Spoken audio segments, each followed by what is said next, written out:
Reflected Ashes, author Isaac Petrov. When the mirror lies, only truth can break the glass. Chapter 1. The unease begins. Alice woke to the gentle hum of her alarm clock, its soft blue glow casting ethereal shadows across the walls of her bedroom. She stretched, savoring the brief moment of calm before routine took over. A quick shower, a splash of perfume, toast with marmalade, and a strong cup of coffee. Each step was a ritual that gave her morning shape and comfort. The sun filtered through her small kitchen window as she sipped the last of her coffee, warming the tiles underfoot and briefly lifting her mood. She stepped outside, inhaling the familiar scent of damp earth and freshly mowed grass, a fragrance that always marked the start of a good day.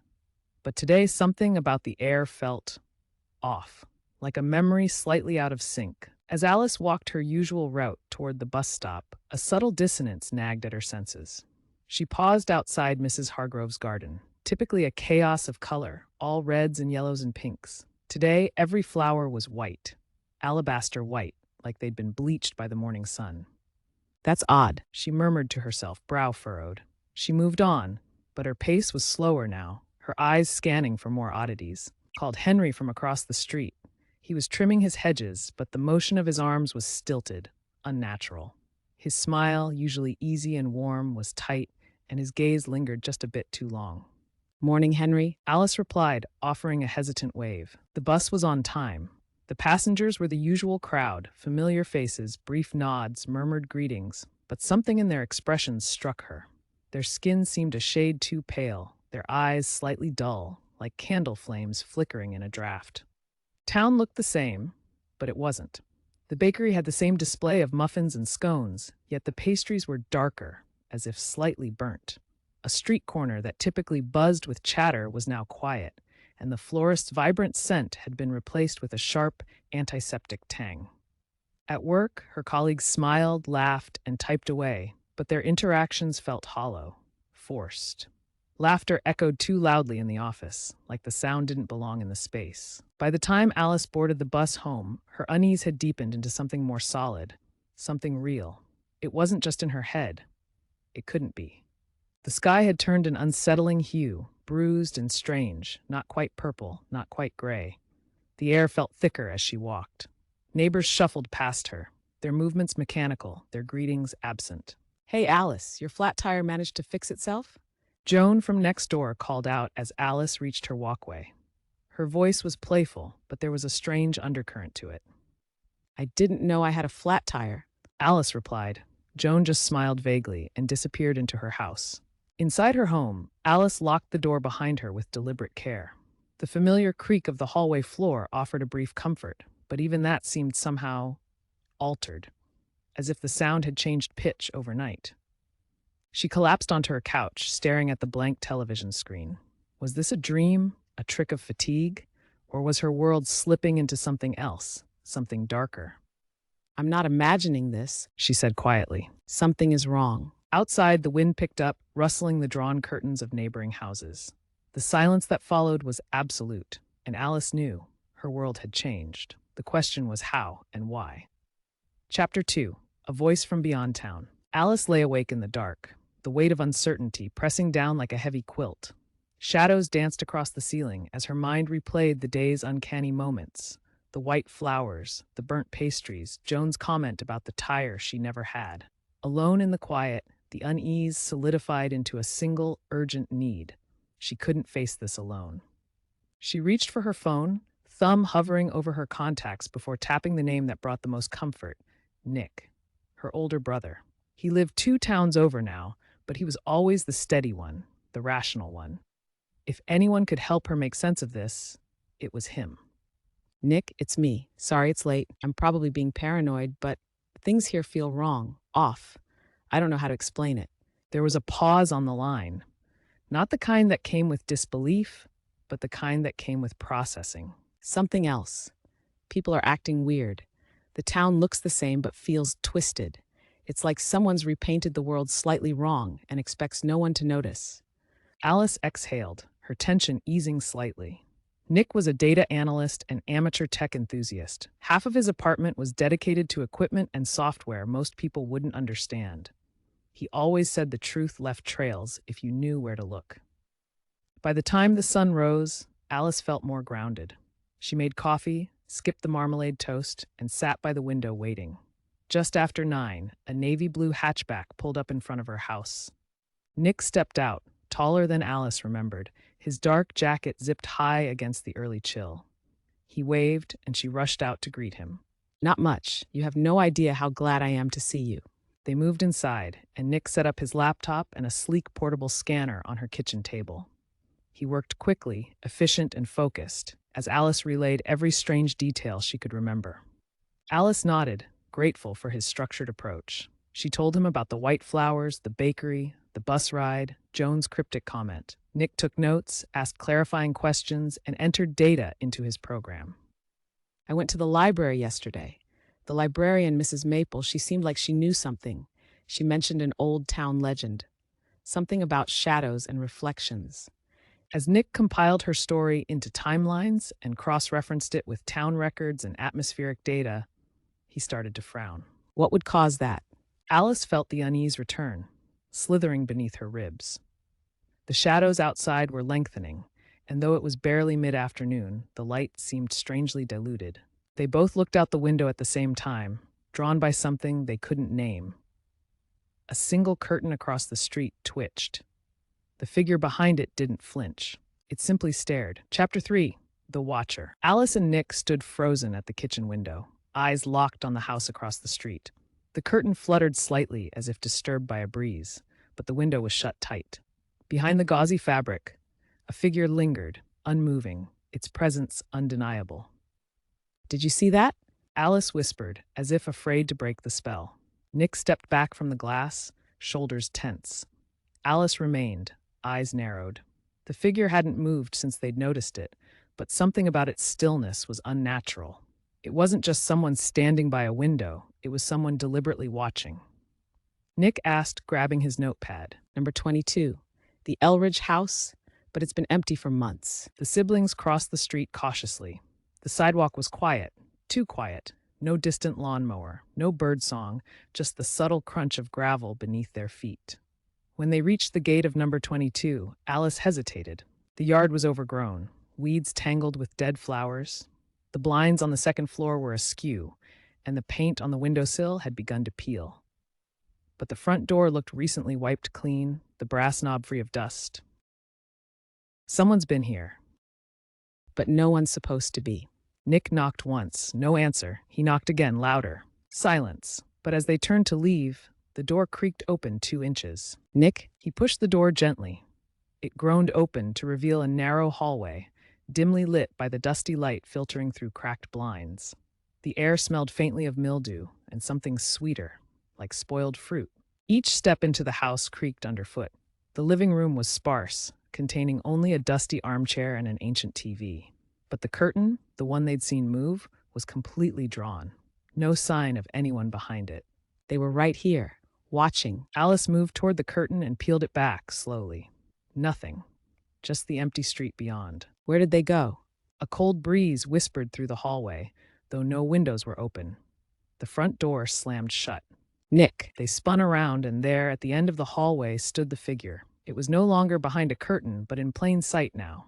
Dressed in black, face obscured by shadow, it didn't speak, didn't move, just watched. Who are you? Alice asked, voice shaking. No answer, but something changed, a whisper, not a sound, more a presence passed between them. It wasn't speaking words, it was pressing thoughts into their minds. They turned, ran to the door. It resisted at first, then burst open under Nick's weight. The sunlight outside seemed brighter, too bright, like the world itself was gasping with them as they escaped. That thing, it wasn't human. As they crossed the street, Alice looked back. The figure was gone, but the curtain was swaying. Chapter 4, Echoes in the Data. Back in Alice's kitchen, the air felt heavier, as if something had followed them home. Nick paced in tight circles while Alice stood at the window, staring at the Elridge house. The curtain that had swayed moments ago now hung perfectly still. That thing, it didn't move. It didn't blink. It just watched. Nick returned to his laptop, fingers moving quickly across the keys. He uploaded the readings from the handheld scanner he'd used inside the Elridge house. A graph sprang to life. erratic, spiking, volatile. Okay, so let's say something unnatural is happening. What kind of thing can manipulate thoughts, draw power, and disappear at will? He pulled up Alice's notes from the library visit and the legend Mrs. Maple had mentioned, the tale of shadows and reflections. He reread the part about the mirror rituals, stories of people stepping into other versions of their town through reflections. He stopped. That sounds like folklore, like two versions of the town bleeding into each other. Nick opened a digital map of the neighborhood and began overlaying energy spikes from his scan. 3 other homes on the street lit up with similar interference patterns. That's right near Mrs. Maple's place. A silence fell over the kitchen, broken only by the hum of the refrigerator and the soft tapping of Nick's fingers on the table. Outside, a street lamp flickered, though it was midday. The curtain at number 22 twitched again, just once. Chapter 5, Beneath the Dust. The library loomed ahead like a sleeping monument, its weathered stone exterior quietly absorbing the afternoon sun.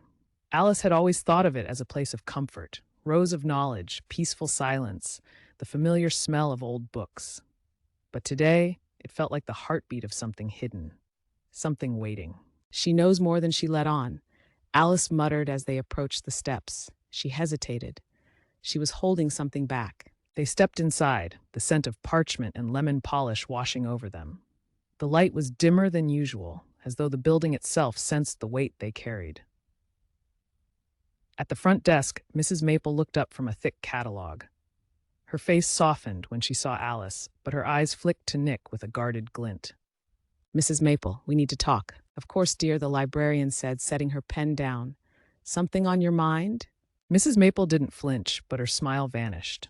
She folded her hands. There was someone or something inside, watching us. It knew we were there. Number 22's been empty since the fire last year, she replied. You must be mistaken. No, there was someone behind the curtain. Then they appeared in the hallway. They didn't speak. They communicated without sound. The librarian leaned back slightly, her eyes narrowing. She looked around the library, then nodded once and motioned for them to follow. Come with me. She led them through a staff-only door behind the desk and down a narrow hallway lined with brittle atlases and fading maps. At the end stood a narrow door, behind which lay a storage room. She unlocked it and switched on a dull light. Dust hung in the air like powdered secrets. I didn't think I'd need to open this room again. A hidden collection. Things the town would rather forget. She pulled out a large leather-bound volume and placed it on the table. Its cover bore no title, just an embossed symbol, a circle split by a vertical line, flanked by mirrored triangles. It's the mark of the reflected. That's what the stories call them. Entities that exist between our world and the one just beneath it. You see shadows. They see you. So the legend's real? There's truth in it. The town's always had stories, reflections moving on their own, doubles in mirrors that don't copy you perfectly, power outages with no cause. People vanish, then return. Different. Like they've been hollowed out. She turned to a page filled with hand-drawn symbols and a crude map of the town. Circles were marked around specific houses, numbers 18, 22, 27, and several others, all ringing the town center. They form a containment circle, she said. The reflected needs symmetry, balance. That's why the events always start on this street. So they've been here before. Every few decades, something breaks the balance, a tear between our world and theirs. Then they come through to replace us. The weight of her words sank into the room like smoke.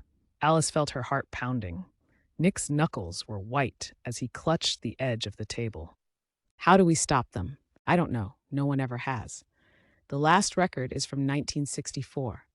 A man named Joseph Reed claimed he found a way, but the page ends mid-sentence. She turned the next page. It had been torn out. Chapter 6, The Lost Line. The missing page gnawed at Alice's thoughts, like a loose thread in a tapestry.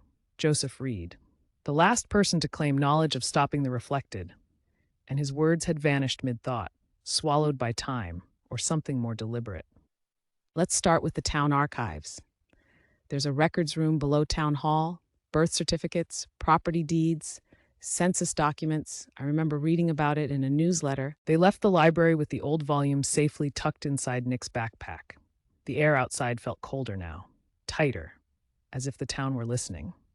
Town Hall sat like a yawning relic at the end of Main Street, its columns cracked but proud. The receptionist, a young woman with half-moon glasses and a bun too tight for comfort, barely looked up as Alice made the request.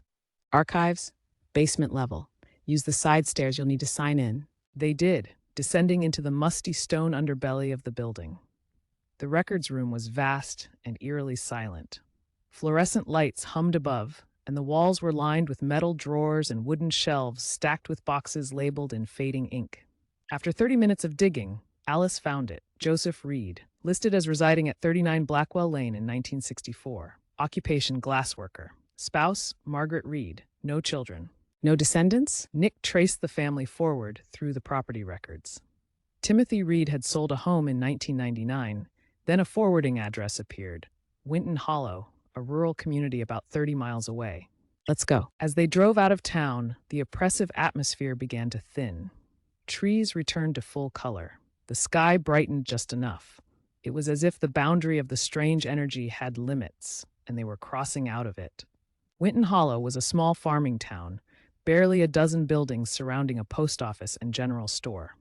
A few questions at the gas station led them to a quiet house on the edge of a wheat field, where an elderly man tended a vegetable garden with slow, careful movements. Timothy Reed stood when they approached, brushing dirt from his hands. His face bore the deep creases of a life lived in contemplation, not hardship. When Alice mentioned Joseph, something flickered behind his eyes. But you don't think he was mad?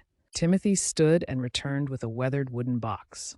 Inside were faded drawings, notes scrawled on yellowed paper, and a cracked mirror about the size of a dinner plate. At the bottom of one page, in red ink, Joseph had written, "They don't need to kill you.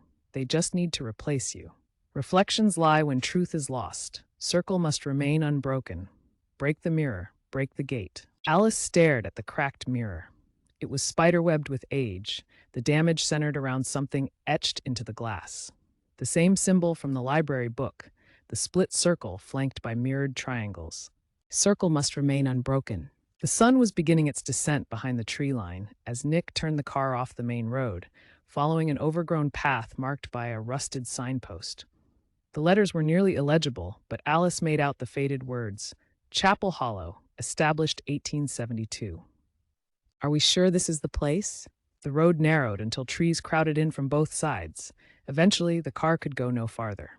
They stepped out into silence, thick, suffocating silence. No birds, no wind, just the distant whisper of their own footsteps. Through the trees, the chapel emerged, more ruin than structure.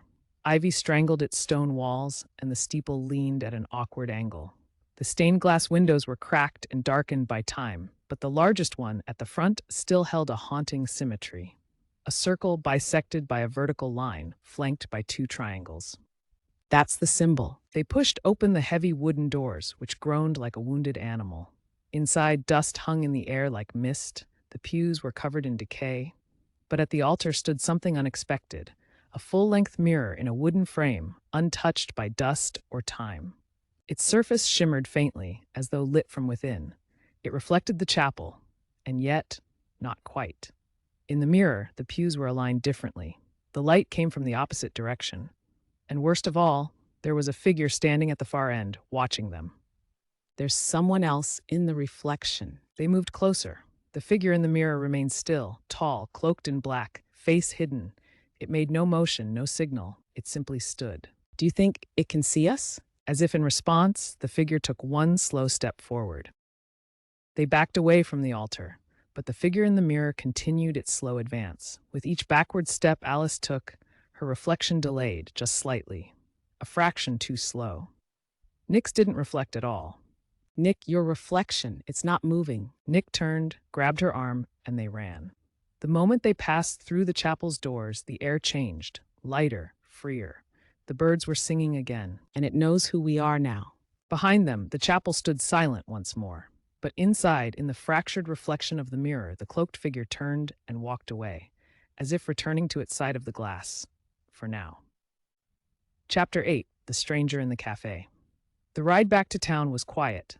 Too quiet. The kind of silence where every thought rings louder than the engine, where memory replays like film reels on loop. The chapel, the mirror, the figure, all fresh in their minds. That figure, it knew we were there. And the reflection, it wasn't just off, it was delayed. That means They pulled into town as the first hints of dusk crept in. The shadows stretched long across the pavement, and the street lamps began to buzz to life, each flicker feeling just a bit too deliberate. fine, but only if we keep facing the door. They chose a small cafe off Main Street, Lula's, a cozy place with peeling menus and good coffee. It was nearly empty. The bell above the door jingled as they entered, and a barista greeted them with a tired smile. They took a seat near the window. Alice stirred her tea, eyes scanning passers-by with suspicion. Nick was scrolling through encrypted cloud backups of Joseph's notes when a voice interrupted them from the next table. Alice and Nick turned in unison. The man who had spoken looked to be in his late 30s, wearing a gray pea coat and gloves despite the mild weather. His face was sharp, thoughtful, his eyes unblinking. Excuse me, you know about the reflected? He reached into his coat slowly and placed an old photograph on the table.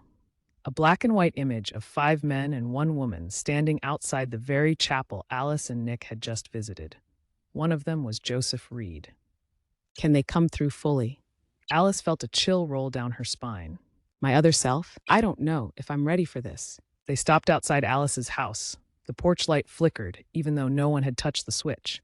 A single crow sat perched on the gutter, unmoving, watching. Why here? Alice unlocked the door and stepped inside. Everything was the same, the scent of her perfume still lingering, the mug she'd used that morning still on the counter. But something felt inhabited. It's like I'm the guest now. Nick moved through the living room, flashlight in hand. Marcus checked the mirrors, one in the hallway, one by the front door. Both clear, until one of them wasn't. Alice turned. In the reflection, she stood in the center of the hallway, but her mirrored self was smiling. I'm not smiling. The other Alice tilted her head. It wasn't mechanical or ghostly, it was smooth, confident, almost amused. What starts? Her reflection moved again, but this time it didn't match her. It stepped forward, Alice did not. Then, without warning, it vanished from the mirror entirely. Where did she go? The hallway lights flickered violently. From upstairs, the floor creaked, slowly, deliberately, step by step. She's in my house. Nick said, pulling a flashlight and a small device Marcus had handed him earlier, a mirror shard etched with runes. The creaking stopped. Then a whisper from the staircase, so soft it could have been air. That voice? A figure emerged at the top of the stairs. Alice's height, Alice's build, dressed in her clothes. But everything was slightly wrong. The eyes too wide, the skin too smooth, the smile too fixed. Alice stepped forward, heart hammering in her chest. You're not me. Not yet. Before she could move again, Marcus hurled the mirror shard up the stairs. The air cracked with a sound like shattering glass and tearing cloth. The figure let out a shriek, not one of pain, but fury, and vanished. Silence returned. The hallway lights stopped flickering. The mirrors, once again, reflected only truth. I saw her eyes. She wants my life. Chapter 10, The Fracture Begins. The house was quiet again, but the silence was no longer peaceful.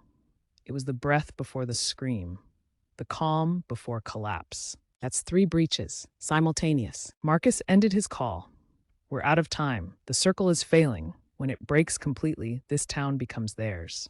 Then we stop it from breaking. They gathered supplies, mirror shards etched with protective symbols, salt lines in sealed pouches, and the old book from the library that seemed to pulse with warnings older than any of them understood. She's faced her reflected already. I have to believe that makes me stronger. They drove off in 3 directions, each road lined with long shadows and the feeling of something watching from just out of sight. Larkspur Drive looked like any other suburban street, modest homes, trimmed lawns, quiet porches. But as Alice parked and stepped out, the air pressed in around her like invisible hands. She felt watched, not from the windows, from beneath. She followed the pulsing of the scanner until it led her to number 18, a yellow house with peeling paint and overgrown hedges. The driveway was empty. No lights on, curtains drawn. She stepped closer. A hum buzzed in her ears. The ground beneath her feet felt soft, like the concrete had thinned. This house is breathing. She reached the porch and laid the salt line across the threshold. The hum intensified. The scanner flashed yellow, then orange, then red. A knock from inside the door. Slow, measured. You're too late. Suddenly, the air behind her shifted. Alice turned. Her reflection was in the living room window. But the house was still dark. No one stood behind the glass. No, not again. They're pushing through here too. The crack in the mirror shard widened, a web of black veins threading through its surface. The air outside number 18 thickened with static, as though the very molecules around Alice were rearranging themselves, preparing. It's not just opening, it's calling me. She reached for the doorknob. It was warm, too warm. The moment her fingers touched the brass, a ripple of light pulsed through the frame. The scanner on her hip let out one long, shivering tone, then died. She pushed the door open. The world went silent. The threshold was no longer a doorway, but a membrane, shimmering, shifting, resisting just slightly. She stepped forward, and everything changed. Light bent, sound warped, and the air tasted like copper. When her feet touched solid ground again, she was inside number 18, but not the version she had seen from the street. This house was perfect, too perfect. The wallpaper was unblemished, the floor gleamed. Sunlight poured in through windows, except the light had no source. No shadows were cast. The space felt flat, like it had been painted from memory. Where am I? She turned slowly, heart pounding. Everything was reversed. Left became right. Stairs ran down instead of up. The clock on the wall ticked counterclockwise. And in the mirror at the end of the hallway, she stood, but not her. You came. I was beginning to think you'd leave me waiting. The figure stepped out of the mirror as if stepping through water. Her movements were fluid, her face identical, but the eyes were wrong. Too dark, too deep. You're not me. No. I'm the part you left behind, the part that remembers everything you try to forget. The words landed heavy. Alice felt a tremor in her spine. Regret, shame, loneliness, all surfaced at once. This world is pure, you know. No contradictions, no doubts. You should stay. You belong here. I belong out there. Out there is fading, one mirror at a time. The floor beneath Alice shimmered like liquid glass. The house began to shift, walls bending, furniture stretching, her own body growing faint in the reflection. She was being overwritten. No, I won't let you. She reached for the cracked mirror shard in her pocket. It burned her palm, but she held on. Raising it high, she smashed it against the mirrored wall beside her. A blinding flash erupted. No. Glass exploded in all directions. The illusion fractured. The perfect house cracked like porcelain. Air rushed in, and the world turned inside out. Alice hit the floor outside number 18 with a thud, gasping. The sun was real again, her hands scraped, her heart pounding. But the door behind her? Now sealed, and inside the mirror in the living room window, her reflected self still stood, watching, waiting, smiling. Chapter 12, Steel and Shadows. The old water tower loomed like a sentinel above the tree line, rusted, dripping, and hollow. Nick stood beneath its darkened base, boots sinking slightly into the damp, moss-covered ground. The scanner in his hand blinked a furious red, casting pulses of light against the iron beams. There were no birds, no wind, no distant hum of town life, just the steady dripping of condensation and the growing pressure in his ears, like he descended far beneath the ocean. The space beneath the tower twisted. The shadows no longer aligned with reality. One support beam stretched too far. Another bent inward, as if sucked by gravity from another world. And then he heard it. A voice, not loud, not human. It sounded like his voice, recorded and played backward through glass. A figure stepped forward from the warped space between the beams. Nick's exact height, his same clothes, same face, but no warmth in the eyes, no light. The reflected surged forward, and the mirror shards flared with violent light. The protection spell shimmered, holding, but only barely. Nick grabbed the largest shard, its surface etched with a spiral rune, and hurled it at the doppelganger's chest. The impact wasn't physical, but spiritual. The reflection cracked across the body, distorting like a broken screen. Nick dove across the protection circle and slammed the oil lamp into the ground. The flame burst upward, swallowing the salt line in sudden fire. The circle flared, forcing the reflected back. Then the water tower itself groaned, metal shrieking from deep inside. One of the main beams snapped. Nick grabbed his bag and ran just as a section of the platform above collapsed. A cascade of glass shards rained down, not from broken panes, but from the mirror-drenched air itself. He dove into the brush, rolling, heart racing. Behind him, the reflected screeched one final time and dissolved into flickering shards of static and shadow. Silence returned. The breach was closed, for now. Chapter 13, Shattered Truths. The sun had fully set by the time they returned to Alice's house. The porch light flickered faintly, but inside the air felt different, heavy with aftermath, weighted by everything they'd seen, felt, fought. Alice pushed through the door first. Nick? His voice was tired but alive. They embraced quickly, no need for words. Nick's shirt was torn at the collar, a streak of dried blood at his temple. Alice had a cut on her wrist and her hands trembled slightly. They're not just crossing, they're attacking. She tried to pull me into their world, overwrite me. Marcus entered last, brushing mud from his jacket. His expression was unreadable. What does that mean? They sat around the dining table, the old book from the library between them, its pages now marked with fresh notes and small symbols Joseph Reed had etched in the margins. And it was inside the house I entered. Alice added. On the corners of the mirror, like a seal. Alice stood pacing. Okay, so we know they're real. We've seen what they do, but what do they want? To replace us, yes, but to what end? Marcus said simply. And they'll erase everything in the process. A long silence followed, the kind that tasted of inevitability. Marcus asked. Then we find them, all of them. We reforge the ring. The fire in her voice was enough to draw their eyes. Alice, who had stared down her own reflection. Nick, who had survived the tower. Marcus, who had waited in the shadows too long. They came for us first because they're scared. Scared we might remember. Scared we might fight. And in that moment, they were no longer just survivors. They were resistance. Chapter 14, The First Mirror. Dawn broke like a bruise, muted purple skies and long gray clouds. The town lay still, as if holding its breath. Inside Alice's house, the three of them prepared. There was no glamour in their gear. A borrowed crowbar, 2 handheld scanners, and a carefully copied map from Joseph Reed's notebook. Marcus zipped up his coat and grabbed a crowbar.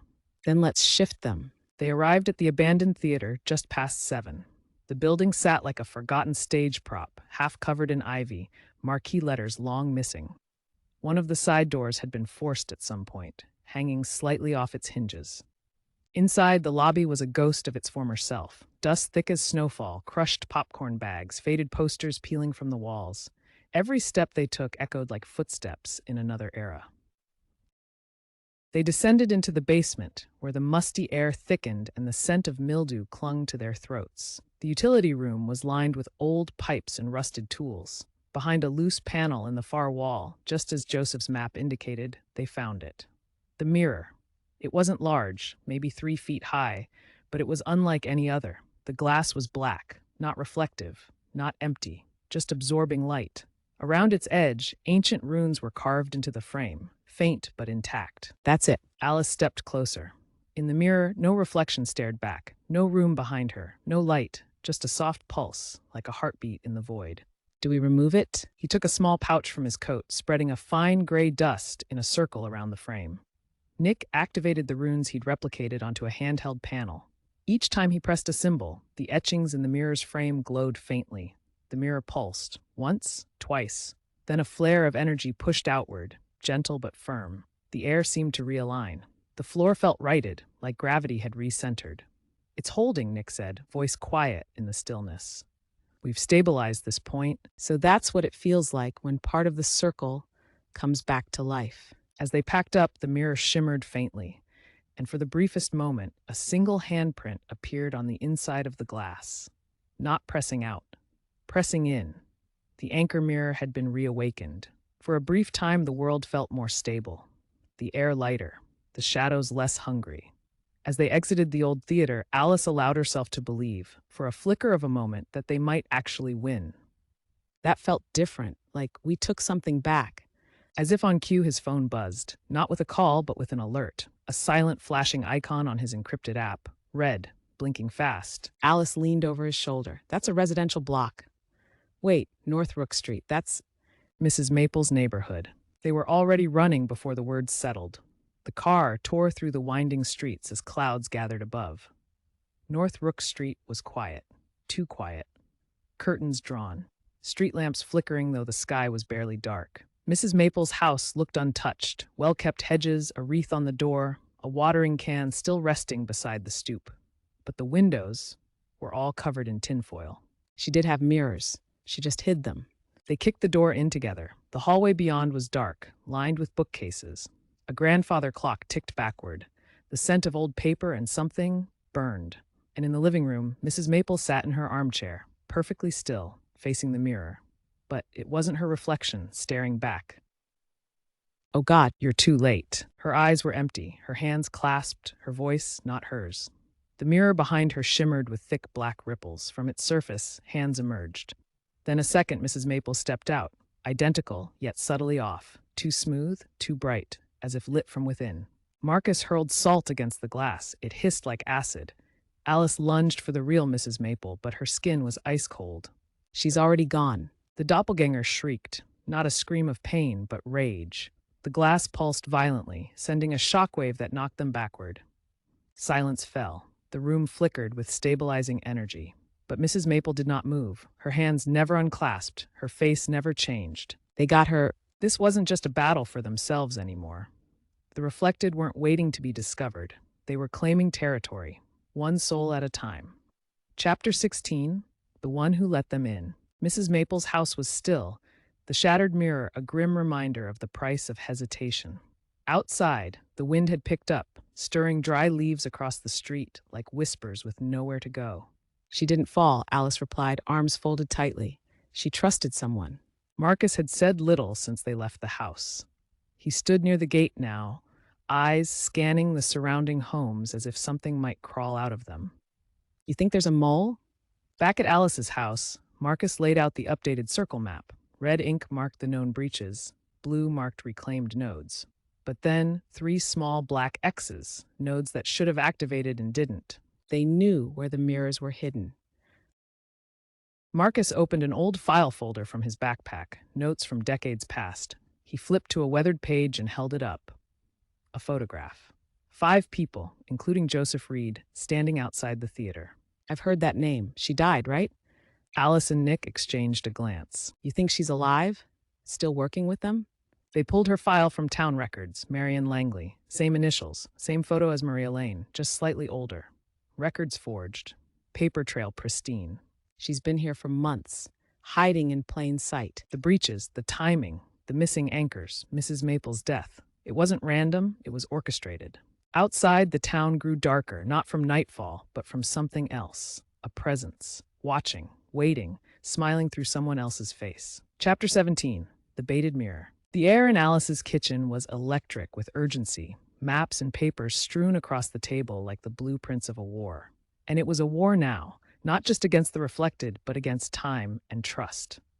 So we trap her, force her to reveal herself without knowing we're watching. Nick leaned forward. Us? She's been one step ahead because she's watching, feeding the reflected what we know, what we do. So we give her what she expects, just slightly wrong. We bait a false mirror, a decoy node. The group set to work. In the ruins of a long-condemned park gazebo, they constructed a fake containment mirror. Marcus etched the runes with a dulled stylus, accurate enough to fool an observer, but inert. Nick planted 3 wireless cameras hidden in lanterns. Alice sprinkled real salt across fake activation points, just to sell the illusion. Then they waited, hidden in the thickets. Hours passed. The sun dipped low, the world blurred between twilight and dark. And just as the air turned cold, someone appeared. A woman in a gray wool coat, hair pinned, posture impeccable. She walked into the clearing with slow, deliberate steps. Marion Langley. She circled the decoy mirror. Her hand brushed its surface. Her lips moved in a language older than sound, and then she smiled. Marion knelt and pulled something from her pocket, a small circular mirror the size of a coin. The instant she held it up, the image on the decoy mirror rippled, as if 2 realities were trying to sync. She's opening a breach from this side. Marcus emerged first, salt in one hand, mirror shard in the other. She didn't flinch, just stood, calm, collected. She turned to face him and smiled with Alice's exact smile. I wondered how long you'd keep pretending you were winning. You assume this began with you. You were late to the game, Marcus. We've been here for years. You killed Mrs. Maple. No, Alice, she invited me in. The group stepped forward, circle tightening. Marion raised the coin-sized mirror, but Alice hurled her own rune shard directly into it. It shattered with a flash of blinding blue light. Marion screamed, her face distorting, flickering between ages, shapes, versions of people they'd seen before. The air exploded outward. Marion vanished in a spray of static and smoke. The decoy mirror shattered cleanly, leaving only the sound of wind and the distant echo of her last words. "You are not prepared for what's coming." Silence reclaimed the park. But the trap had worked. The mole was exposed, and with her, so was the truth. This wasn't just an invasion. It was a coordinated replacement, and the next wave was already on its way. Chapter 18, The Forgotten Core. The trap had worked, but the victory was hollow. Marion Langley, or whatever had worn her skin, was gone. Dispersed, but not destroyed. The breach had trembled, not collapsed. And beneath that flickering image of her many faces, there was something deeper still. Something older. Black Hollow. That's not on any current map. Hours passed as they pored through dusty records and hand-drawn maps. Finally, buried in a deed from 1871 and referenced only once in a mining document, they found it. Black Hollow, a natural cavern system just south of town, near the edge of Rookwood Forest, sealed off after a series of unexplained disappearances. No official record of what was beneath. Then it's where we need to go. They reached the edge of Rookwood at dawn, backpacks loaded with protective mirrors, portable scanners, headlamps, and the only intact page from Joseph's final entry, scratched with coordinates, runes, and the word breathe, written 5 times in shaky ink. The entrance to Black Hollow was barely visible, just a narrow crevice hidden behind moss-covered stone. They slipped through one by one into blackness that swallowed the light of day. Inside, the air was cold and dry, not like nature, more like a crypt. The walls shimmered faintly with flecks of obsidian. As they ventured deeper, carvings began to appear, runes that mirrored the symbols on the containment mirrors. This place was made by the keepers, or something even older. Deeper still, they came to a cavernous chamber. The ground was unnaturally smooth, and in the center stood a perfect circle of stone pillars, 7 in total, each surrounding a single monolithic mirror. But these weren't broken or twisted. They were alive. Each one pulsed softly with a silvery glow. She wasn't trying to break the circle. She was trying to corrupt the core. The ground beneath them rumbled. One of the mirrors flickered, just for a second. A crack formed down the center. The core had been found, but it had also been found out. Chapter 19, The Mirror Rite. The crack in the core's mirror deepened. A hairline fracture, barely visible at first, but it pulsed now. With every second, the hum in the chamber intensified, like a heartbeat echoing inside the bones of the earth. How do we stop it? Alice knelt by the cracked mirror, her fingers hovering near its base. It pulsed with heat, alive and aching. She could feel something pressing against it from the other side. Testing. They're watching us through it. Marcus unrolled one of the scrolls and placed it in the center of the stone ring. It contained a circular rune etched in blood-colored ink, with handwritten instructions below. The rite of reconciliation. 3 voices to speak, 1 mirror to bear, 1 truth to be given, 1 lie to be burned. And if it's not? They placed 3 mirror shards around the base of the cracked anchor, forming a triangle. Alice, Nick, and Marcus stood at each point. Marcus began the incantation, an ancient dialect that seemed to resonate in their bones more than in their ears. The mirror responded with a pulse of light, faint but rhythmic. Alice stepped forward, hands trembling. Her voice echoed in the chamber. I'm afraid of being forgotten. That's why I fight. Not for heroism, for memory, for meaning. The mirror shimmered, absorbing the words. A faint golden hue spread from the base upward. He swallowed hard, then stepped forward. The light dimmed, uncertain. The fracture pulsed red. Marcus moved next, stepping between them, both hands raised. He pulled off his gloves and placed both hands on the cracked surface. The light surged. The crack shimmered. A deep hum filled the chamber. The mirror pulsed once, twice, then silent. The crack began to fade, slowly as if drawn inward. The glass mended itself, closing like a healed wound. The hum softened to a low, soothing vibration. We did it. For now, the core held. The breach was sealed. But as the light dimmed and the cavern settled, a chill passed through them. Because only 6 mirrors remained, and not all were intact. Chapter 20, Chasing the Fracture. The repaired mirror still hummed behind them, its surface calm, but none of them turned their back to it until they'd reached the cavern entrance. The silence that followed felt loaded, like a breath being held by something vast and unseen. How far? They moved fast, taking Marcus's truck over dirt trails that hadn't seen traffic in years. The forest blurred past as clouds rolled in overhead, thick and low. By the time they reached the quarry's edge, the wind had changed. It carried a metallic tang like blood on cold iron. There's no wildlife, Alice whispered. No birds, no bugs. The scanner confirmed it. The breach point sat roughly 10 feet below the surface, directly beneath the remains of a collapsed stone jetty. Then let's do it. They donned makeshift gear, modified diving masks, waterproof lights, salt-carved stones, and small waterproof pouches holding etched mirror shards. Alice and Nick entered the lake first, slipping beneath the surface into a world that shimmered with ghostlight. Visibility was poor. Algae swirled, silt kicked up like smoke. But at the bottom, nestled between two jagged rocks, was the anchor mirror. Cracked, flickering, bleeding light into the water in slow pulses. And in the reflection, a face. Alice froze. The mirror didn't show her. It showed her mother, smiling. You still miss me, don't you? No, you're not real. Nick swam to the other side, placing the first sigil stone. The moment it hit the lake bed, the mirror recoiled, its glow turning red. From the shadows of the silt, a hand reached out, then another. Too many. Alice slammed a second shard into place, and the water shivered with light. The breach shuddered. The reaching hands clawed at the boundary, frantic, desperate, but couldn't pass. Above, Marcus triggered the binding field from the surface. A ring of light spread across the lake in concentric circles. The final sigil was placed. The light spiraled inward. And then, silence. Alice and Nick surfaced, gasping. The lake was still. The breach neutralized for now. We'll have to move faster, too. Only 5 mirrors remained. The reflected knew where they were. And now, they were racing toward the end. Chapter 21, The Mirror That Never Was. The truck rumbled back toward town, headlights slicing through mist that clung to the forest like reluctant breath. Inside, the silence wasn't exhaustion, it was calculation. Alice stared at the scanner readout. Nick scrolled through cross-referenced documents, and Marcus was staring at nothing at all. There's something wrong with the numbers. Look, the journals reference 7 mirrors, 7 keepers, 7 points in the circle, but this entry, Joseph's list of sites, only has 6 locations marked with anchor runes. Nick blinked. Wait, that can't be right. We've been working from Marcus's copy. It had 7. Marcus. The truck skidded slightly as Nick slammed the brakes, pulling to the side of the road. Rain tapped the windshield like impatient fingers.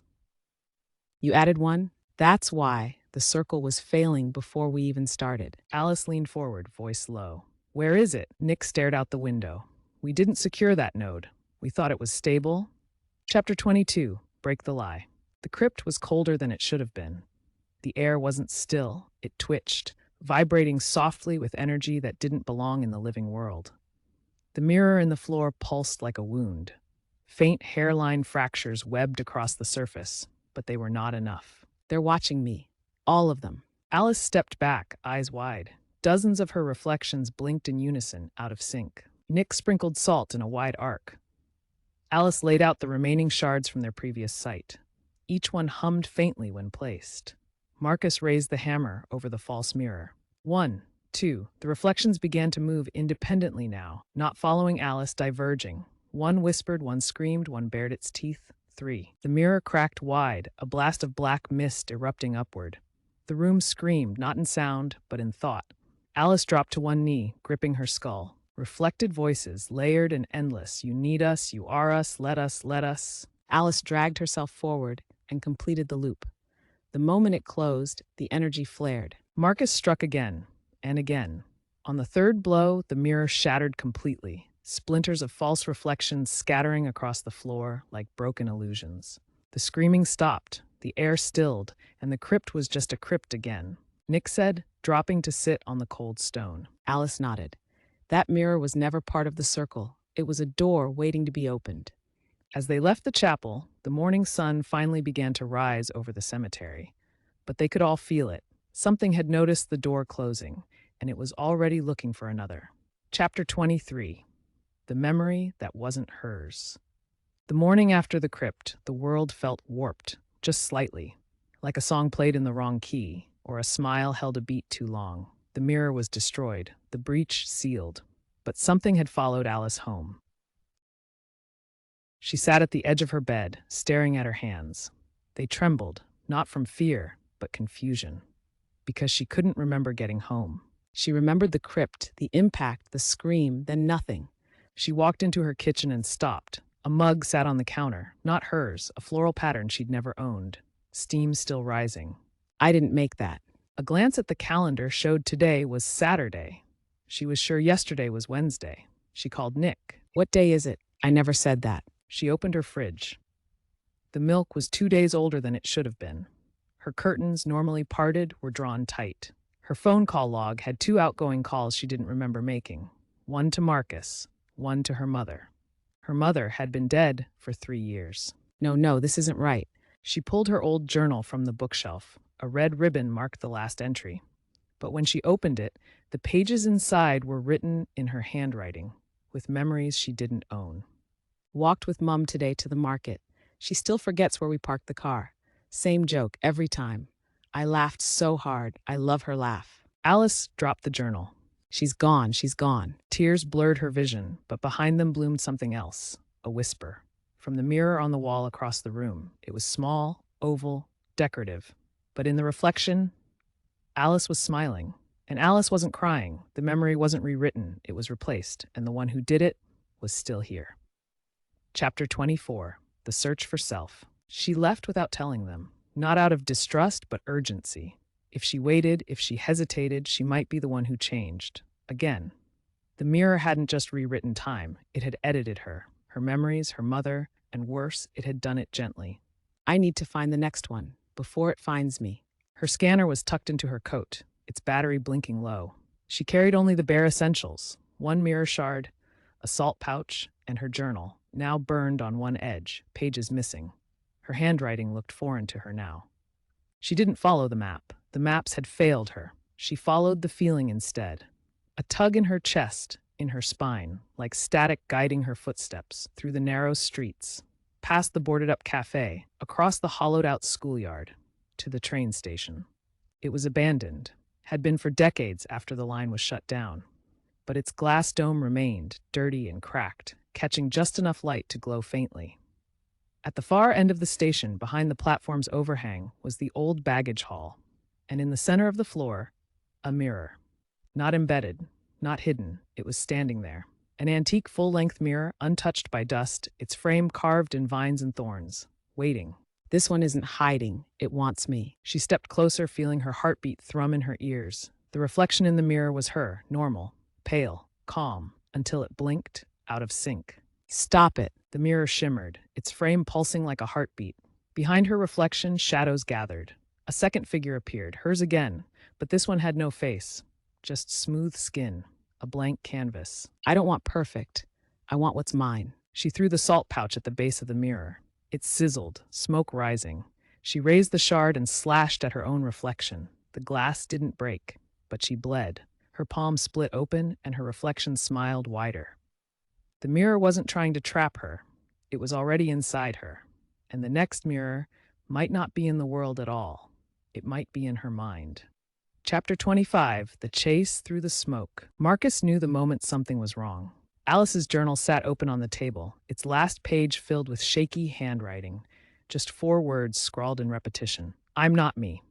I'm not me. I'm not me. I'm not. Nick grabbed his field unit. Her tracker's off. She's not answering messages. No signal bounce. She left on foot. They moved fast, cross-referencing her last location with energy spikes, abandoned nodes, and residual spiritual disturbances. There was only one pattern that fit. They tore through the streets in Marcus's truck, headlights slicing fog in memory. As they neared the station, the scanner pinged, soft at first, then insistent. The frequency wasn't just breach level, it was identity level. Alice's own signal was flickering, like it couldn't decide whether it was real. They reached the broken gates, weapons drawn, rune shards, salt cartridges, the last of their mirrored amulets. The station loomed like a sleeping cathedral. Inside, smoke, not from fire, from memory. Every hallway shimmered slightly off. Posters that had not existed in decades were fresh again. Lights flickered with vintage warmth. The platform clocks ticked backward, And in the center of the baggage hall, she stood in front of the full-length mirror, hand outstretched, eyes wide but unseeing. Her reflection was smiling. The real Alice was not. I remember her laugh now. Mum's laugh. She never used to forget the parking spot. She always found the car. Marcus circled wide, drawing a containment glyph with crushed quartz as he moved. The room responded, vibrating deep in the walls. The mirror shimmered, and behind the reflected Alice, more faces gathered. All her. All wrong. She is already here. The mirror screamed. Not glass, but thought. Echo. Intention. Alice fell to her knees, clutching her head, blood trickling from her nose. I do not want perfect. The mirror cracked, then shattered, and the air snapped back into place. Alice collapsed into Nick's arms, real, whole, but trembling. Marcus helped her stand. We have sealed this one, but if they can rewrite memory, it is no longer just about mirrors. Then we protect each other's stories. No more forgetting. Chapter 26. The Mirror Before All. The station was silent again, the mirror destroyed. Alice safe for now, but something had shifted. Not in the world around them, but beneath it, like a floorboard creaking in a house no one built. Alice leaned over. Another anchor? Marcus tapped a half-torn page. On it, a crude drawing. 7 familiar symbols for the known mirrors, and then below them all, a single unmarked circle. Empty, black, no rune, no frame, just shadow. Where? Marcus turned the page. A single location. Eller's Field. They were hiding something. Nick opened the satellite map, overlaying energy readings. A flicker. Weak, faint, but present, beneath the surface, like a heartbeat waiting to resume. The mirror that came before the circle, the first to open, the last to fall. And if the reflected reached it, they wouldn't just invade, they'd become. Chapter 27. Eller's Field. The road to Eller's Field stretched flat beneath a wide gray sky. The sun had vanished behind a curtain of clouds, casting the land in a perpetual dusk. Miles of empty farmland blurred past the windows of Marcus's truck, but none of them spoke. Words felt too small now. Alice sat beside him, hands clenched tightly in her coat. Do you think it's really the first mirror? Eller's Field was empty. The gate long rusted through. Grass bowed low in the wind. A twisted oak tree stood near the far edge, its roots bulging from the soil like grasping fingers. They stopped near the center of the field, where the scanner pulsed loud and fast. They worked in silence, shovels cutting through damp earth. After 30 minutes, Nick struck something hard. Stone. Alice knelt beside it, brushing away soil until an edge appeared. Not smooth, not framed, just dark, too dark to be rock. They uncovered a flat, wide surface, obsidian black, untouched by time. It hummed beneath their fingers, no runes, no symbols, and no reflection. Just depth. It's not showing anything, not even sky. Nick examined the soil. There's signs of burning, as if it radiated heat at some point. The monastery fire, a storm didn't burn it, this did. Suddenly, the surface shimmered. Not a crack, not a ripple, but a blink, as if something behind the glass had opened its eye. Did you see that? From the far side of the field, wind howled through the trees. But the oak tree did not sway. Its leaves twisted upward, as if reaching toward something unseen. And the obsidian glass? It began to crack inward from within. Chapter 28. The Floodgate. The surface of the precursor mirror pulsed once. Then again. Cracks spiderwebbed outward from the center, not like glass breaking, but like a mouth preparing to speak. Alice shook her head slowly. It's too late. A low hum rose from beneath the earth. Not from the mirror, but through it. As if the mirror was just a tunnel, and something on the other side was finally answering its own echo. Then the surface split, no flash, no flare, just silence, and then movement. You shouldn't have come here. Behind her more emerged, each one a reflected version of someone they knew. Henry. Mrs. Maple, a younger version of Marcus. They flowed like mist with form, their faces flickering, not quite stable, and more were coming. You built us a doorway. Did you think we wouldn't step through? Alice raised her shard, carving a rune in the air. We're not letting you take this world. The rune flared, white-hot, and struck one of the reflected squarely in the chest. It screamed and collapsed into smoke. But for each one that fell, 2 stepped forward. Nick sprinted to the truck, grabbing the backup kit with the last of the reflective anchors. Marcus began carving into the dirt around the mirror. Alice fought, mirror shard glowing like a blade, slicing through shadows, each hit tearing memory and matter. Then the ground shook. The precursor mirror expanded, not physically, but perceptually. The space around it stretched, like the world itself was being pulled toward its core. From inside the mirror, a figure emerged. Not reflected, not human, a silhouette with no features, no face, just presence. Every reflected bowed. He's awake. The being stepped onto the field. The wind stopped, the air flattened, even the sky dimmed. It's the source, the first reflection. They had seconds. Alice turned to Nick. Seal it now. Alice slammed her shard into the center of the glyph. The mirror screamed. The field lit with white fire, and the world went dark. Chapter 29, The Silver Void. There was no sound, no ground, no time, only light, liquid, and silver, stretching in all directions like a slow-moving tide. Alice floated in it, or perhaps was it? Her body felt distant, like an echo of something she once wore. Where am I? Thought didn't move forward here, it spiraled. Every memory she reached for branched and twisted. Her first kiss became a funeral. A childhood memory looped into a nightmare. Her mother's voice repeated, "She always found the car." No, that's not right. That's not mine. Real, half-remembered. They drifted like ghosts wearing stolen skin.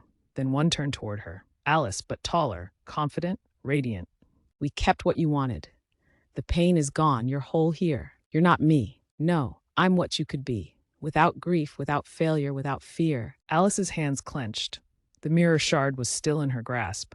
Only now, it glowed faintly with threads of gold, pulsing like a heart that remembered what real pain felt like. She raised it.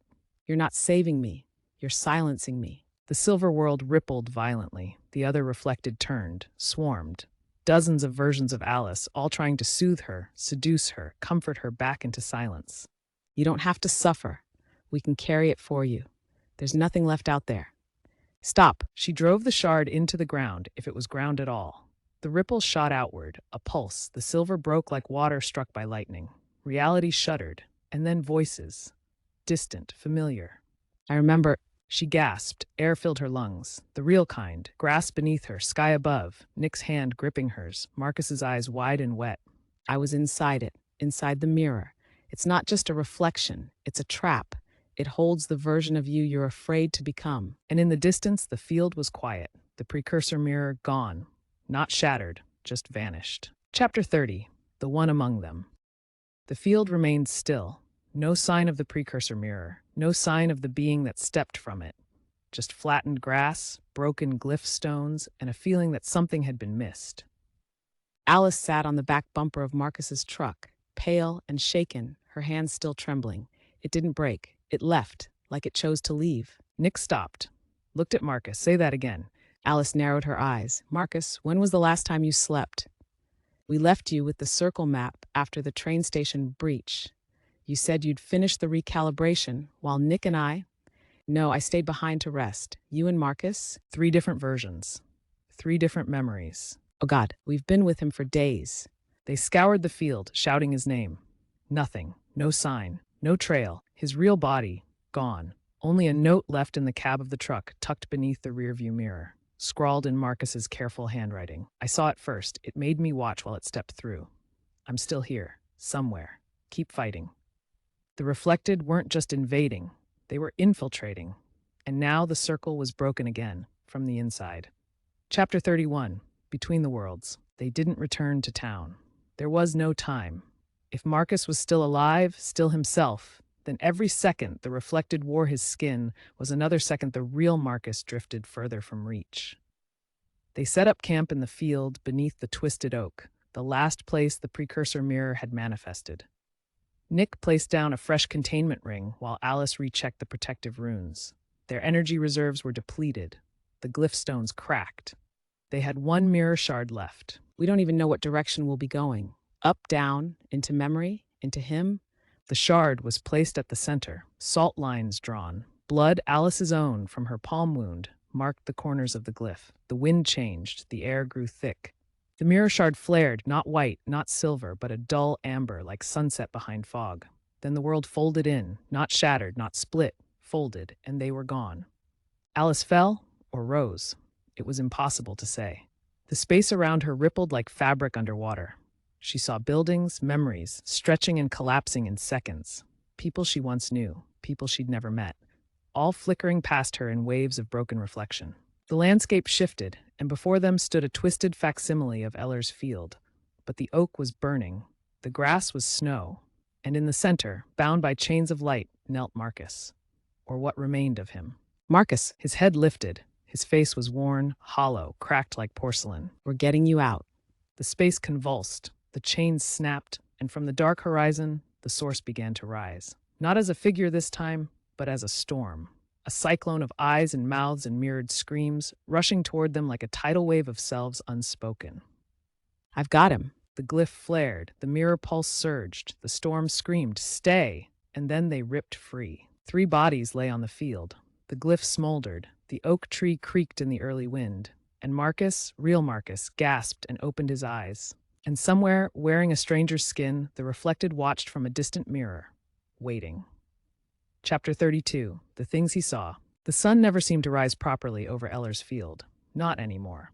It hung low and dim, like it too was unsure whether this world still belonged to it. Nick brewed coffee over a camping stove, the steam curling in lazy spirals. Marcus sat wrapped in Alice's spare coat, staring at nothing. His eyes were open, focused, but distant. You're here. You're real. Marcus took a sip, then set the cup down carefully, as if even that small act required caution. What did you see? He hesitated, but they weren't visions. They were offers. They tried to recruit you. Nick leaned forward. Then that means the reflected we've seen? They're not invaders. Alice sat back, breath shallow. Not all of them were forced. The fire crackled between them, weak and uncertain. But something passed between their eyes now, an understanding deeper than fear. They weren't fighting an army. They were fighting an idea. Chapter 33, The Town That Watched Itself. They drove in silence, the truck rattling over familiar roads that felt strangely alien. Trees bent slightly inward, as though leaning to listen. Street signs looked a little off, letters too sharp, colors too bold. The town of Rookridge was still standing, but something about it was watching. What is? As they rolled deeper into town, the signs multiplied. Surveillance poles, mirrors on building corners that didn't reflect anything, posters with vague slogans like "Remember the best version of yourself." And the people walked slowly, spoke little, smiled too much. They've already started. They stopped in front of the bakery, Alice's favorite.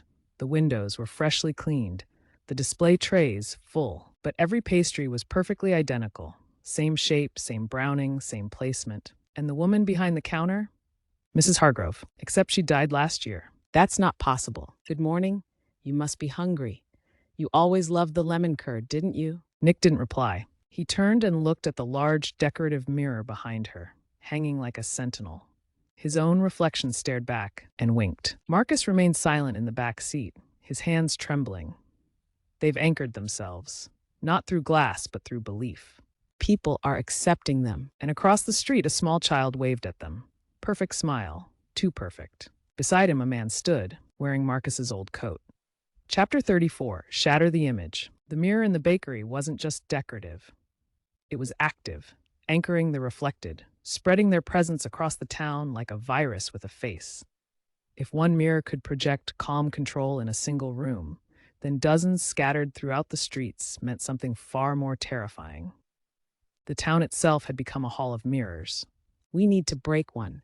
See what it does. See if we can disrupt the illusion. They decided to strike at dusk, when light would blur between worlds and attention might slip. Alice would enter through the service entrance. Marcus would create a short distraction at the square's edge. Nick would carry the glyph shard and the containment charge. One hit, one chance. Alice tightened the straps on her pack. If we fail, they'll know we're resisting. We lose the element of surprise. The town council building loomed like a relic of a different time, stone, formal, imposing. And just inside, behind the reception desk, hung a massive oval mirror framed in gold. It showed no reflection, only shapes. The man nodded and went back to staring into space. Alice slipped in behind. 30 seconds, go. Nick reached the mirror. The moment his hand touched the edge, the surface shuddered. Whispered voices from mirror. Do you see yourself yet? Why resist? You're happier in here. Alice drew a containment line on the floor. Marcus, outside, triggered the fire alarm. And then Nick punched the mirror with the salt stone. It didn't shatter. It screamed. A flash of blue light filled the lobby. The mirror cracked in concentric rings. The receptionist fell forward, unconscious. The wall shook, and then snap, the mirror exploded inward. The light vanished, the air changed. Outside, people stopped mid-step, some blinked, others looked around, dazed. And then a woman, formerly smiling, collapsed. We hurt them. But in the silence that followed, every mirror in town flickered. Just once, as if blinking. And the voice that followed wasn't from inside one mirror. It came from all of them. One broken window won't stop the house from seeing. The council building smoldered behind them, its broken mirror shattered into thousands of glittering lies. Emergency sirens echoed faintly, but no one came to investigate. The town was pretending everything was fine, because the town wasn't itself anymore. But Alice couldn't focus on the panic or the ripples they'd caused. She kept hearing a voice, her mother's. Only, it wasn't right. It whispered in moments of silence, behind other sounds, underneath her own thoughts. She always found the car. That line. Why does it keep coming back? Alice walked alone through the quiet streets, drawn by something she couldn't name. Her feet took her beyond the town center, through the old cemetery, and into the overgrown garden behind the archives building. There, beneath a rotting bench, was a locked trapdoor she didn't know existed, yet somehow had always remembered. No one ever told me about this. She pried it open and descended rusted stairs into a narrow basement. The air smelled like ash and old paper. On the far wall, shelves lined with memory archives, handwritten records, unsorted, forgotten. But one box bore a label in familiar handwriting. Alice Marrow, Observed Incidents, 1994 to 1997. What the hell? Inside were faded photographs, notes in shaky pen, transcripts. One, dated June 7, 1995. Child exhibits spontaneous mirror reversal during tantrum. Room temperature drops. Reflection fails to match expression. Parents report mirror incidents increasing. Mother concerned about recurring dream. She always finds the car. She was recording me? Another entry. December 12, 1996. Attempted containment unsuccessful. Subject exhibits resistance to standard reflected mimicry. Possible innate link to precursor architecture. Further exposure may provoke awakening. Parental memory wipe approved. Parental memory wipe? Alice stumbled backward, the paper trembling in her hand. Her mother didn't forget things by accident. She was made to forget. Because Alice wasn't just a target. She was part of the experiment. They didn't want to replace me. They wanted to build me. And behind her, in the polished metal of a filing cabinet, her reflection didn't look surprised. It looked ready. Alice didn't remember walking back to the safe house. Her hands were numb. The papers stuffed into her coat felt like they weighed 1,000 pounds. The truth scraped at her ribs like broken glass. She wasn't just resisting the reflected. She had been made for them, or by them. And now she didn't know who or what she really was. We need to talk. She pulled out the files, set them down, and stepped back like they were evidence of a crime she hadn't yet committed. It's me. They were studying me. When I was a kid, my parents didn't just forget, they were forced to. Because I'm connected to the precursor mirror, to the source. Nick stood up, pacing. This doesn't make sense. You're you. We've tested you, Alice. You're not reflected. You're not compromised. Then why do I hear its voice sometimes? Why do I remember things no one ever told me? Why does my reflection move before I do when I don't concentrate? I don't know.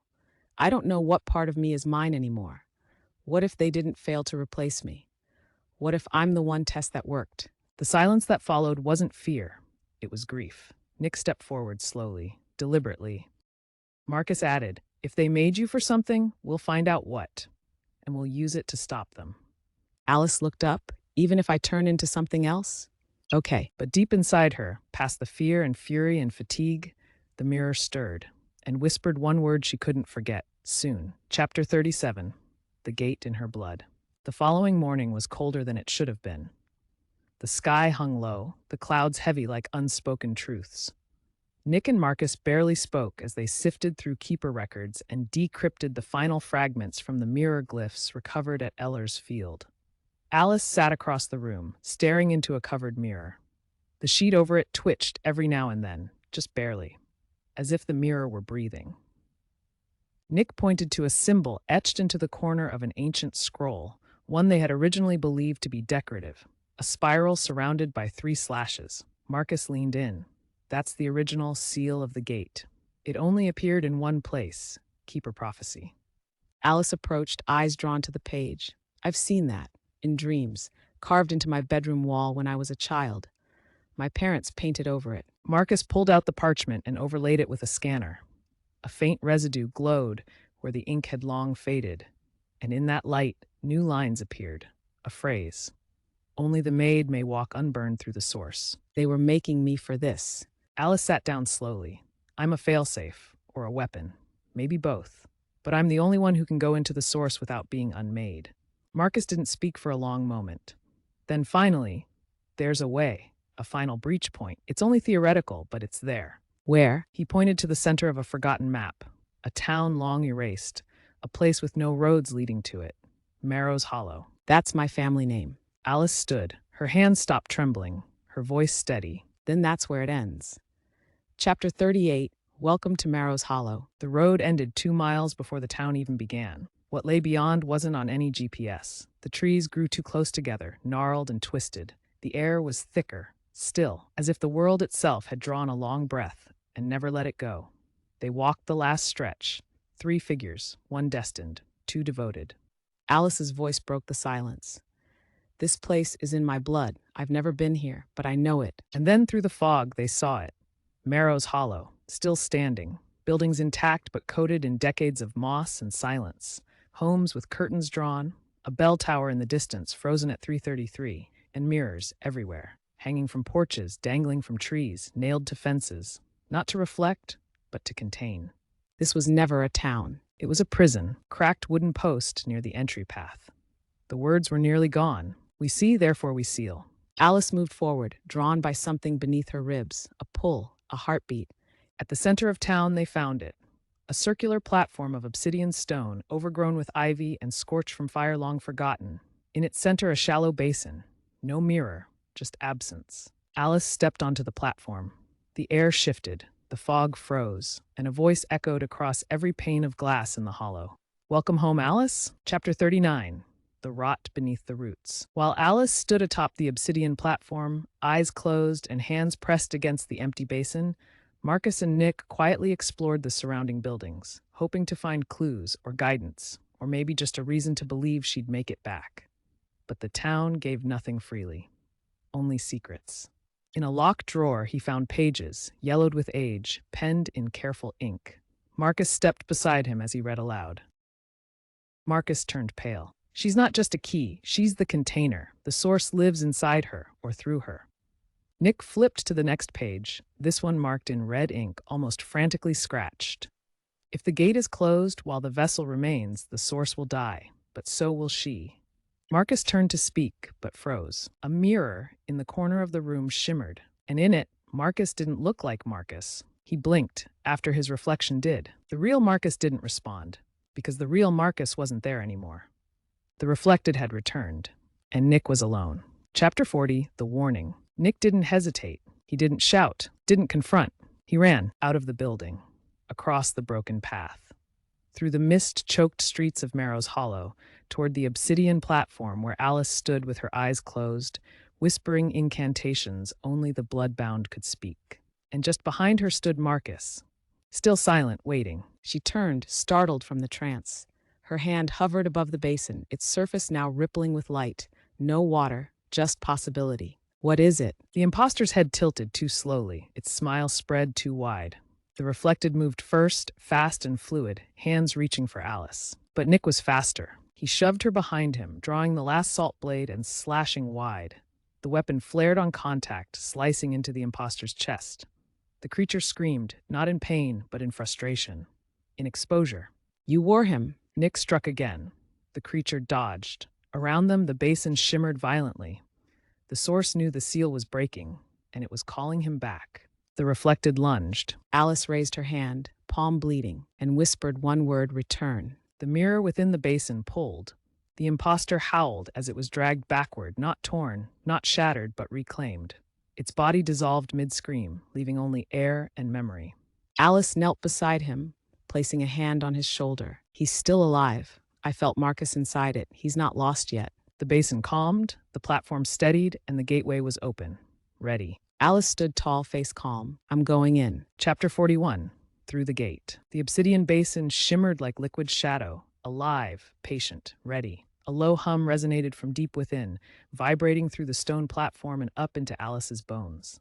She took one step forward. Alice spun around. No, Nick, this place was built for me. I'm the vessel. You cross that line, and the source will see you too. It'll try to keep you. Alice's jaw tightened, but her eyes shimmered, not with fear, but with something raw and unspoken. Gratitude. Maybe love. Maybe just need. You won't come back the same. Without another word, he stepped beside her. Together, they placed their hands on the basin's surface, and the world turned inside out. There was no falling this time, only unfolding. The air stretched. Time collapsed. Their thoughts drifted like paper in water, brushing against memories that weren't theirs. Faces flickered past them, friends, enemies, strangers who wore their smiles. And then they were standing. The source was not a place. It was a presence, an infinite mirrored plane, where every step echoed forward and backward at once. The sky above was glass. The ground beneath shimmered with every possible version of themselves. And in the distance, at the heart of the reflection, stood the core. A single tower of obsidian light, beating like a heart. This is it. Figures moved along the mirrored horizon, reflected, familiar, infinite. But this time they weren't attacking, they were waiting, because the source was curious. For the first time in its life, the vessel had returned willingly. Alice, Nick, you've come so far, shall we see what version of you survives? Chapter 42, The Hall of Echoes. The core loomed ahead, pulsing like a black sun. But as Alice and Nick moved forward, the mirrored ground beneath their feet shifted, no longer just reflection, but reaction. Each step rippled outward, and with each ripple came them. Nick, The first version stepped forward from the haze, identical in form but off. Eyes too wide, smiles too still, not attacking, just watching. Then came the next wave. you left me. You let them in. The space darkened. More versions emerged, some pleading, some accusing, some simply screaming. This isn't real. You don't have to fight anymore. You can be me. We're stronger, smarter. We don't break. A twisted version of Nick laughed bitterly behind him. You think being brave once makes up for all the times you failed? I'm not afraid of you anymore. You're not me. You're the part that never got back up. The illusions faded. Only the real Alice and Nick remained, hearts racing, eyes clear. The core waited, closer now. Still beating, still watching. No, that was the reminder. They turned toward the tower of light and shadow. Because the next step wasn't a test. It was war. Chapter 43, The One Who Waits. Alice and Nick walked in silence, side by side, across the mirrored plain. The echoes had gone still. Their shadows no longer moved on their own. The core towered above them now, a jagged column of obsidian and light, pulsing like a colossal heartbeat. Every beat made the ground tremble. Every pulse whispered versions of truth through the air. But before they could reach the threshold, they saw him, a lone figure, kneeling in the black reflection. Marcus? He looked up. The face was his, gaunt, exhausted, but his. His eyes clear, haunted, human. But you didn't give in. They promised peace. They promised I'd never feel afraid again, that if I just stopped resisting, I could stay. But you didn't. The ground beneath them rumbled. The core flared, brighter than before. The source was aware, and it knew all three of them were here now. What? The source isn't just alive, it's growing. And if we don't end it now, there won't be another chance. Chapter 44, Into the Heart of the Source. The entrance to the core wasn't a door. It was a decision, a shimmer in the mirrored ground, where the world folded in on itself like the eye of a storm. One step forward, and reality bent. Language vanished, identity fractured. They stepped through together, and were no longer themselves. Inside the core, light, color, sound that wasn't sound. Each of them walked on separate paths, side by side. Marcus walked through memory, seeing every mistake, every choice he never made. Nick walked through guilt, each breath heavy with lives he couldn't save. And Alice walked through silence, no voices, no echoes, just a girl and her shadow. At the center they reunited. The core rose before them, a spire of pure reflective light, flickering with billions of images, versions of every soul that had ever touched a mirror. And in front of it stood a shape, not a body, not a person, just a presence. You came to destroy me. You came to erase perfection. You came to kill your potential. No, we came to choose who we are, not who you want us to be. You are the vessel, Alice. You were built for this, born to open the door. Why close it? because perfection without choice is just another prison. Marcus raised his hand beside Nick's, mirror fragment glowing with raw memory. Alice completed the triangle, her eyes locked on the core. The glyphs began to glow white, blue, gold. The core resisted, rippling with 1,000 distorted faces. You'll forget everything, you'll lose yourselves. Then we'll make new memories.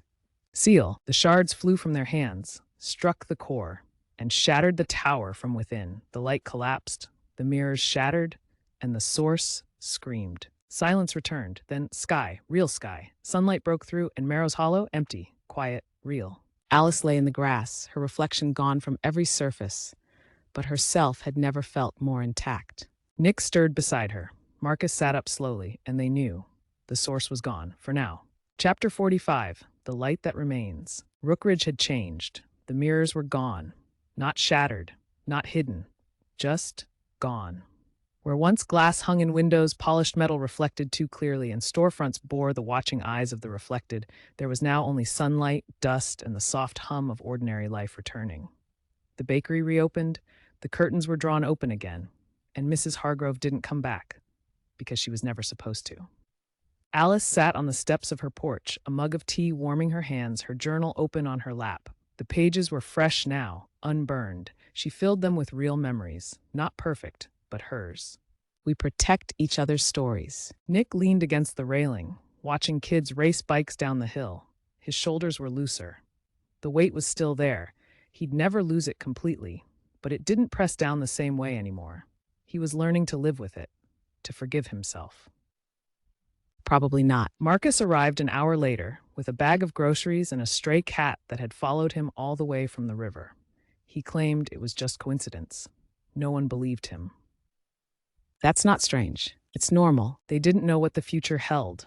There would be questions, theories, unexplained vanishings. But the source was gone. The circle had held. And the world, imperfect, broken, human, was once again theirs.